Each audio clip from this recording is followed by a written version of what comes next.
I tell her I'd like to get copies of my medical records. Were you an inpatient? Yes.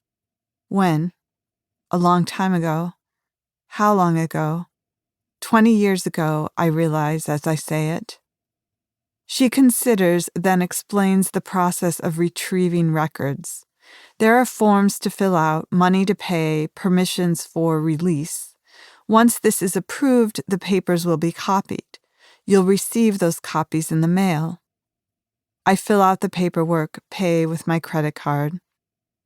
It's nearly a year later. I've almost forgotten when I receive a packet of 10 or 15 pages, a summary of my stay, a stack of narratives, really. Different doctors write different summaries. Each doctor has his or her particular angle. Did I think it would be objective? No, but I hadn't realized how subjective it would be.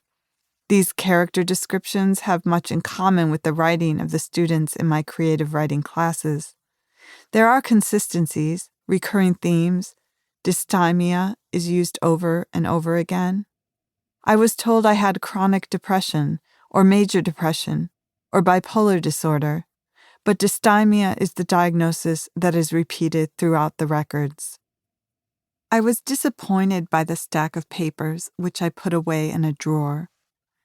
On the one hand, these pages bring up the great shame I feel for the waste of those days, the extent of my abjection. At the same time, I wanted more.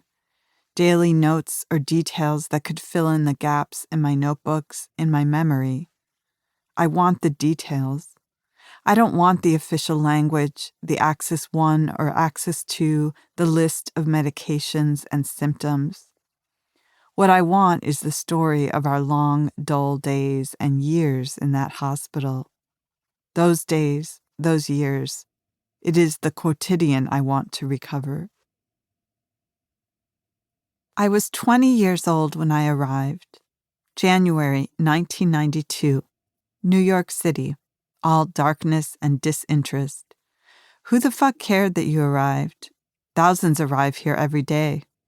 The streets around the campus were empty, save for passing traffic, buses, the occasional bodega. Empty styrofoam cups, plastic tops, straws, and McDonald's bags floated in a wet, slushy bath of ice. Piles of dog shit half frozen under the ice. A security guard tells me that my dorm is a few blocks away on the other side of campus. I walk the long blocks dragging a duffel bag. My room is one in a suite with a shared kitchen and bathroom. The floors are cold tile, the walls concrete, the only furnishings a metal twin bed, a desk, and a small window with a view of a brick wall. I dropped my bags, left the suite, and walked to the deli next door.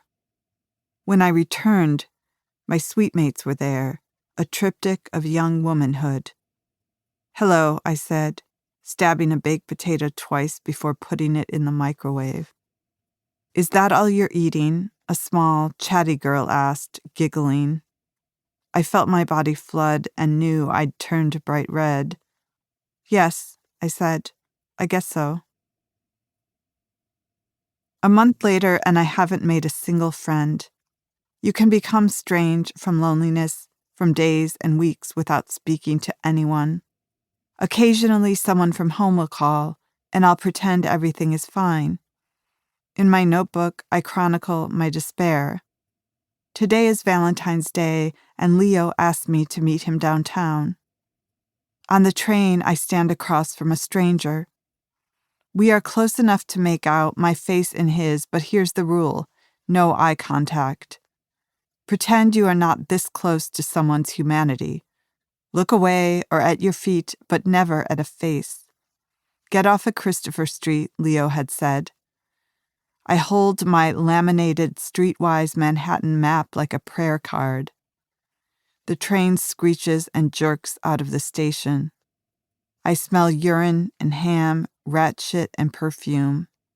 When I close my eyes, I see the chickens dangling from their feet moving toward me. I hear a woman cry. The train stops and starts again and again with a jerk,